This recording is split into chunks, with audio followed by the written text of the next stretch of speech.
ಬಂದಿಯ ಗುರ್ರಾಯ ವಿಶೇಷ ಕಾರ್ಯಕ್ರಮಕ್ಕೆ ಮತ್ತೊಮ್ಮೆ ತಮಗೆಲ್ಲ ಸ್ವಾಗತ. ನಾವು ಮಾತಾಡ್ತಿರ್ಬೇಕಾದ್ರೆ ಸಾಕಷ್ಟು ಡೆವಲಪ್ಮೆಂಟ್ಸ್ಗಳು ಕೂಡ ನಡೀತಾ ಇರುವಂಥದ್ದು. ಅಣ್ಣಾ ಹಜಾರೆ ಅವರ ಬಂಧನ ಆಗಿರೋದ್ರ ಬಗ್ಗೆ ನಾವು ಮಾತಾಡ್ತಾ ಇದ್ವಿ. ಈಗ ಬೆಂಗಳೂರಿನ ಮಳೆಯ ಬಗ್ಗೆ ಇನ್ನೊಂದಿಷ್ಟು ಮಾಹಿತಿಗಳು ಬಂದಿರುವಂಥದ್ದು. ಬೆಂಗಳೂರಿನ ಮಳೆಗೆ ಜನ ತತ್ತರಿಸಿ ಹೋಗಿದೆ. ಜನಜೀವನ ಅನ್ನುವಂಥದ್ದು ಸಾಕಷ್ಟು ಅಸ್ತವ್ಯಸ್ತಗೊಂಡಿದೆ. ಎಲ್ಲಿ ನೋಡಿದ್ರು ಟ್ರಾಫಿಕ್ ಜಾಮ್ ಜಾಮ್ ಜಾಮ್. ನಾವು ನೋಡ್ತಾ ಇದ್ದೀವಿ ದೃಶ್ಯಾವಳಿಗಳನ್ನು. ಎಷ್ಟರ ಮಟ್ಟಿಗೆ ಅವಾಂತರ ಆಗಿದೆ ಅಂತ. ಕಾರು ಬಹುತೇಕ ಮುಕ್ಕಾಲು ಭಾಗ ಮುಳುಗಿ ಹೋಗಿರುವಂಥದ್ದು. ಇದು ಕೇವಲ ಒಂದು ಭಾಗದ ಘಟನೆ ಅಲ್ಲ, ಇದು ಎಲ್ಲ ಕಡೆಗೂ ಕೂಡ ಇದೇ ರೀತಿಯ ಅವಾಂತರಗಳನ್ನು ಮಳೆ ಸೃಷ್ಟಿ ಮಾಡಿದೆ. BBMP ಜನಗಳಂತೂ ಪಾಪ ಅವ್ರ ನಿದ್ದೆಯಿಂದ ಇನ್ನೂ ಎದ್ದಿಲ್ಲ. ಸೊ ಇಂಥ ಜೋರು ಮಳೆ ಬಂದರೂ ಕೂಡ ಅವರಿನ್ನೂ ಗಡದ್ದು ನಿದ್ದೆನಲ್ಲೇ ಇದ್ದಾರೆ ಅನ್ನಲಿಕ್ಕೆ ಇದೊಂದು ಸಾಕ್ಷಿ. ಇನ್ನು ಈ ಪ್ರತಿ ಬಾರಿ ಆಂಜನೇಯ ಬಹಳಷ್ಟು ಜನರ ಕಷ್ಟಗಳನ್ನು ನಿವಾರಿಸಿರ್ಬೋದು, ಆದರೆ ಗಾಳಿ ಆಂಜನೇಯನ ಕಷ್ಟವನ್ನು ಪಾಪ ಕೇಳೋರೇ ಇಲ್ಲ. ಯಾಕಂದರೆ ಗಾಳಿ ಆಂಜನೇಯನಿಂತ ಹೆಚ್ಚು ಕಡಿಮೆ ಆ ಪಾದದ ತನಕ ಅವನು ಮುಳುಗಿಸೋ ತನಕ ಚರಂಡಿ ನೀರು ಬಂದುಬಿಡುತ್ತೆ. ಇದಕ್ಕೆ ಸಂಬಂಧಪಟ್ಟಾಗೆ ಯಾವ ಕ್ರಮಗಳನ್ನು ಕೈಗೊಂಡರೂ ಕೂಡ ಏನೂ ಆಗ್ತಿಲ್ಲ ಅನ್ನುವಂಥದ್ದು. ಮತ್ತೊಮ್ಮೆ ಗಾಳಿ ಆಂಜನೇಯ ಸ್ವಾಮಿ ದೇವಸ್ಥಾನದಲ್ಲಿ ಗಲೀಜು ನೀರು ನುಗ್ಗಿರುವಂಥದ್ದು, ಅದರ ದೃಶ್ಯಾವಳಿಗಳನ್ನು ನೋಡ್ತಾ ಇದ್ದೀವಿ. ಸೊ ಒಟ್ಟಾರೆ ವ್ಯವಸ್ಥೆ ಅನ್ನುವಂಥದ್ದು ಎಷ್ಟರ ಮಟ್ಟಿಗೆ ಬೆಂಗಳೂರಿನಲ್ಲಿ ಕುಲಗೆಟ್ಟು ಹೋಗಿದೆ ಅನ್ನಲಿಕ್ಕೆ ಬಹುಶಃ ಇದೊಂದು ಉದಾಹರಣೆ ಸಾಕು. ಯಾಕಂದರೆ ಇರೋ ಮೋರಿಗಳೆಲ್ಲ ನಾವು ಮುಚ್ಚಿದ್ದಾಯಿತು.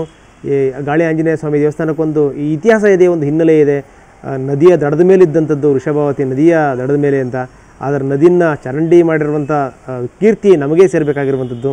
ಹೀಗಾಗಿ ಮಳೆ ಬಂತು ಅಂತಂದರೆ ಚರಂಡಿ ನೀರಲ್ಲೇ ಆಂಜನೇಯ ಸ್ವಾಮಿಯ ಪಾದ ತೊಳೆಯುವಂಥದ್ದು ನಿಜಕ್ಕೂ ಒಂದು ದುಸ್ಥಿತಿ, ಇದು ಒಂದು ದುರ್ಗತಿ. ಇದನ್ನು ನೋಡ್ತಾ ಇದ್ದೀವಿ ಯಾವ ರೀತಿ ಮಳೆ ಅವಾಂತರಗಳನ್ನ ಸೃಷ್ಟಿ ಮಾಡಿದೆ ಅಂತ. ಬಹಳಷ್ಟು ಕಡೆಗೆ ಮರಗಳು ಉರುಳಿ ಬಿದ್ದಿರುವಂಥದ್ದು. ಈ ಮರಗಳನ್ನು ಬೆಳೆಯುವಂಥ ಅವೈಜ್ಞಾನಿಕ ಹಿನ್ನೆಲೆ ಏನಿದೆ ನಮ್ಮದು. ಯಾವ ಮರಗಳನ್ನು ಹಾಕಬೇಕು, ಸೈಂಟಿಫಿಕ್ಕಾಗಿ ಯಾವ ಮರಗಳನ್ನು ಬೆಳೆಸಬೇಕು, ಇದು ಯಾವುದೂ ಕೂಡ ಗೊತ್ತಿಲ್ಲ. ಒಂದು ವರ್ಷಕ್ಕೇ ಮುಗಿಲು ಮುಟ್ಟಂಥ ಮರಗಳನ್ನು ಬೆಳೆಸಿ ನಿಲ್ಲಿಸುವಂಥದ್ದು. ಸೊ ಅದಾದ ನಂತರ ಏನು ಅಂದರೆ ಈ ರೀತಿಯ ತೊಂದರೆಗಳು ಆಗ್ತಿರುವಂಥದ್ದು ನೋಡ್ತಾ ಇದ್ದೀವಿ. ಹಲವಾರು ದೃಶ್ಯಾವಳಿಗಳನ್ನು. ಬನ್ನಿ, ಗಾಳಿ ಆಂಜನೇಯ ಸ್ವಾಮಿ ದೇವಸ್ಥಾನದ ಸುತ್ತಮುತ್ತಲಿನ ಸ್ಥಿತಿಗತಿಗಳು ಏನು ಎತ್ತ, ಇದ್ರ ಬಗ್ಗೆ ಹೆಚ್ಚಿನ ಮಾಹಿತಿ ನೀಡಲಿಕ್ಕೆ ನಮ್ಮ ಪ್ರತಿನಿಧಿ ಪ್ರತಿಮಾ ಈಗ ನಮ್ಮೊಂದಿಗೆ ನೇರ ಸಂಪರ್ಕದಲ್ಲಿದ್ದಾರೆ. ಪ್ರತಿಮಾ, ರಾತ್ರಿ ಬಿದ್ದಂಥ ಮಳೆ, ದೀರ್ಘವಾಗಿ ಮಳೆ ಬಿತ್ತು. 4 ಹನಿ ಮಳೆ ಬಿದ್ದ ತಕ್ಷಣ IT ಸಿಟಿ, ಉದ್ಯಾನ ನಗರಿ, ಅದ್ಭುತವಾದಂಥ ನಗರಿ ಬೆಂಗಳೂರಿನ ಹಣೆಬರ ಏನು ಅಂತ ಗೊತ್ತಾಗಬೇಕು ಅಂದರೆ ಒಂದು 4 ಹನಿ ಮಳೆ ಬೀಳಬೇಕು, ಗೊತ್ತಾಗ್ಬಿಡುತ್ತೆ ಏನು ಅಂತ. ಸೊ ಇದೆಲ್ಲದರ ಒಂದು ಕಡೆ ಆದರೆ, ಇನ್ನು ಗಾಳಿ ಆಂಜನೇಯ ಸ್ವಾಮಿ ದೇವಸ್ಥಾನದಲ್ಲಿ ಪ್ರತಿ ವರ್ಷ ಅದೇ ಗೋಳು. ಯಾಕಂದರೆ ಗಾಳಿ ಆಂಜನೇಯ ಸ್ವಾಮಿ ದೇವಸ್ಥಾನಕ್ಕೆ ಚರಂಡಿ ನೀರು ನುಗ್ಗುವಂಥದ್ದು, ಇಡೀ ದೇವಸ್ಥಾನ ಜಲಾವೃತ ಆಗುವಂಥದ್ದು. ಸೊ ಇದಕ್ಕೆ ಸಂಬಂಧಪಟ್ಟ ಹಾಗೆ ಅಲ್ಲಿನ ಸ್ಥಿತಿಗತಿಗಳು ಏನಿದೆ, ಏನು ಹೇಳ್ತಿರ್ತಾವೆ?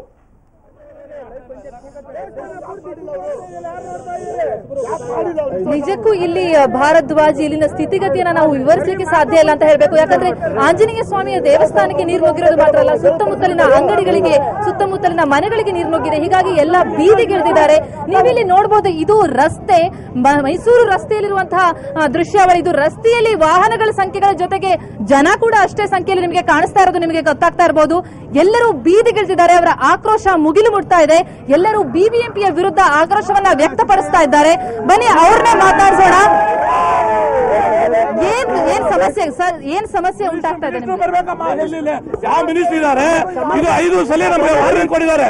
ಈ ವರ್ಷದಲ್ಲಿ 5 ಸಲ ನೀರು ತುಂಬಿಕೊಟ್ಟು 5 ಸಲ ನಮಗೆ ಯಾರು ನಮ್ಮ ಲೇಬರ್ ಕಮಿಷನರ್ ಒಪ್ಕೊಂಡಿದ್ದಾರೆ. ಒಂದ್ಸಲಿನೂ ಸಾಲು ಆಗಿಲ್ಲ. ಈಗ ನಮ್ಮ ಮಿನಿಸ್ಟರ್ ಬಂದು ಸಾಲು ಆಗೋ ತನಕ ನಾವು ಯಾರು ಕದರಲ್ಲ. ಬೆಂಗಳೂರು ನಗರಾಭಿವೃದ್ಧಿ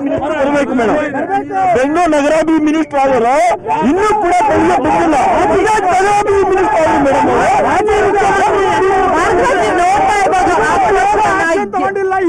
ಇಲ್ಲಿವರೆಗೂ ಇಷ್ಟು ದಿವಸ ಈಗ ಆಗ್ತಾನೆ ಇದೆ. ಗಾಳಿ ಆಂಜನೇಯ ಸ್ವಾಮಿ ದೇವಸ್ಥಾನ ಮುಚ್ಕೋತಾನೆ ಇದೆ. ಈ ರೋಡ್ ಡೌನ್ ವ್ಯವಸ್ಥಿತವಾಗಿ ಅದನ್ನ ರೆಡಿ ಮಾಡಲೇ ಇಲ್ಲ. ಹಿಂಗಾಗಿ ಈಗಾಗಲೇ ಇಲ್ಲಿ ಹೋಟೆಲ್ ಆಗಿರ್ಬೋದು, ರೋಡಲ್ಲೇ ಆಗಿರ್ಬೋದು, ನೀರು ನಿಂತ್ಕೊಂಡಿದ್ದು ಇದುವರೆಗೂ ಕ್ಲಿಯರ್ ಮಾಡಕ್ಕಾಗಿಲ್ಲ. BBMP ಅಧಿಕಾರಿಗಳು ಮಾಜಿ ಮುಖ್ಯಮಂತ್ರಿ ಯಡಿಯೂರಪ್ಪ ಅವರು ಬಂದೋಗಿದ್ದಾರೆ, ಗೃಹ ಮಂತ್ರಿ ಅಶೋಕ್ ಅವರು ಬಂದೋಗಿದ್ದಾರೆ. ಯಾರು ಬಂದು ಇದು ನಮ್ಮನ್ನ ಯಾವುದೂ ಒಂದು ಸಹಾಯನೇ ಮಾಡಿಲ್ಲ. ಬರೀ ಆಶ್ವಾಸನೆ ಅಷ್ಟೇ.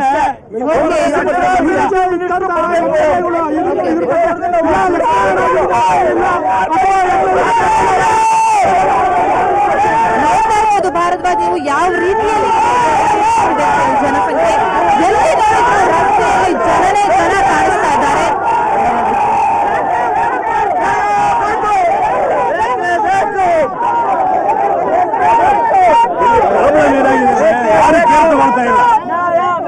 ಇಷ್ಟಾಗಿ ಯಾರಿಗೆ ಫೋನ್ ಮಾಡಿದ್ರು ಯಾರು ಕೇಳ್ತಾ ಅದ್ರ ಬಗ್ಗೆ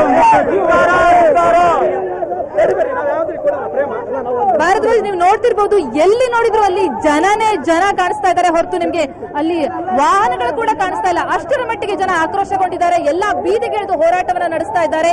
ಅಧಿಕಾರಿಗಳು ತಕ್ಷಣವೇ ಬರಬೇಕು, ಬಿಬಿಎಂಪಿಗೆ ಧಿಕ್ಕಾರವನ್ನ ಕೋರ್ತಾ ಇದ್ದಾರೆ. ಅಧಿಕಾರಿಗಳು ತಕ್ಷಣವೇ ಸ್ಥಳಕ್ಕೆ ಬರಬೇಕು ಅಂತ ಹೇಳ್ತಿದ್ದಾರೆ.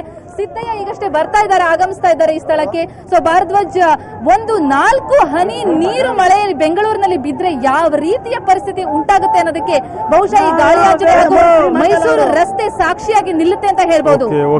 ಓಕೆ, ಧನ್ಯವಾದ ಪ್ರತಿಮಾ. ಬಹುಶಃ ಬಿಬಿಎಂಪಿ ಅವರಿಗೆ ಅಟ್ಲೀಸ್ಟ್ ಈ ವ್ಯವಸ್ಥೆನ ಸರಿ ಮಾಡೋಕ್ಕಾಗಲ್ಲ ಅಂದರೆ ಒಂದೊಂದು ರಸ್ತೆಗೆ ಒಂದೊಂದು ದೋಣಿನಾದರೂ ಒಂದು ಪ್ರೊವೈಡ್ ಮಾಡಬೇಕು ಅವರು ದಯಮಾಡಿ. ಯಾಕಂದರೆ ಎಲ್ಲಿ ನೋಡೋದ್ರಲ್ಲಿ ನೀರು ನಿಂತಿರುವಂಥದ್ದು, ಎಲ್ಲಿ ನೋಡೋದ್ರಲ್ಲಿ ನೀರು ಉಕ್ಕಿ ಹರಿತಾ ಇದೆ. ಸೊ ದೋಣಿಗಳನ್ನ ಏನಾದರೂ ಕೊಟ್ಟರೆ ಜನ ಒಂದಿಷ್ಟು ಅದ್ರ ಮೇಲೆ ಕೂತ್ಕೊಂಡು ಒಂದಿಷ್ಟು ಬದುಕ್ಬೋದೇನೋ. ಯಾಕಂದರೆ ಬಿಬಿಎಂಪಿ ಅವರು ಗಡದ್ದಾಗಿ ನಿದ್ದೆ ಹೊಡಿತಾ ಇದ್ದಾರೆ. ಅವ್ಯವಹಾರಗಳು ಅಂತಂತಂದ್ರೆ ಅಲ್ಲಿ ಬಿಬಿಎಂಪಿ ನೆನಪಾಗುವಂಥದ್ದು. ಅವರಿಗೆ ಹಣ ಮಾಡೋದು ಹೇಗೆ ಅನ್ನುವಂಥದ್ದು ಗೊತ್ತಾ ವಿನಃ ಜನಸಾಮಾನ್ಯರ ಸೇವೆ ಅನ್ನುವಂಥದ್ದು ಖಂಡಿತವಾಗಲೂ ಗೊತ್ತಿಲ್ಲ. ಮತ್ತೊಮ್ಮೆ ಸಾಬೀತಾಗಿರುವಂಥ ವಿಚಾರ, ಪ್ರತಿ ಸಾರಿ ಬೆಂಗಳೂರಿನಲ್ಲಿ ಇದೇ ಹಣೆ ಬರಹ ಅನ್ನುವಂಥದ್ದು. ಎಲ್ಲಿ ನೋಡಿದ್ರಲ್ಲಿ ಮರಗಳು ಬೀಳೋದು, ಎಲ್ಲಿ ನೋಡಿದ್ರಲ್ಲಿ ನೀರು ಉಕ್ಕಿ ಹರಿಯೋದು, ಚರಂಡಿ ನೀರಂತನೂ ಯದ್ವಾ ತದ್ವಾ ಮನೆಗಳಿಗೆ ನುಗ್ಗುವಂಥದ್ದು. ಜೊತೆಗೆ ಗಾಳಿ ಆಂಜನೇಯ ಸ್ವಾಮಿ ದೇವಸ್ಥಾನದಂತೂ ಪ್ರತಿ ಬಾರಿಯ ಪಾಡು, ಅದನ್ನು ಕೇಳೋರೇ ಇಲ್ಲ ಬಿಡಿ. ನಾವು ನೋಡ್ತಾ ಇದ್ದೀವಿ ಇಡೀ ಬೆಂಗಳೂರು ಅನ್ನುವಂಥದ್ದು ಯಾವ ರೀತಿ ಅಸ್ತವ್ಯಸ್ತಗೊಂಡಿದೆ, ಅದಕ್ಕೆ ಕೆಲವೊಂದು ಸಾಕ್ಷಿಗಳನ್ನು ನಾವು ತೋರಿಸ್ತಾ ಇದ್ದೀವಿ. ಅಂತೂ ವಾಹನಗಳು ಸಾಕಷ್ಟು ಮಳೆ ನೀರಲ್ಲಿ ಮುಳುಗಿ ಹೋಗಿದೆ. ಜನಜೀವನ ಅನ್ನುವಂಥದ್ದು ಅಸ್ತವ್ಯಸ್ತಗೊಂಡಿದೆ ಬೆಂಗಳೂರಿನಲ್ಲಿ.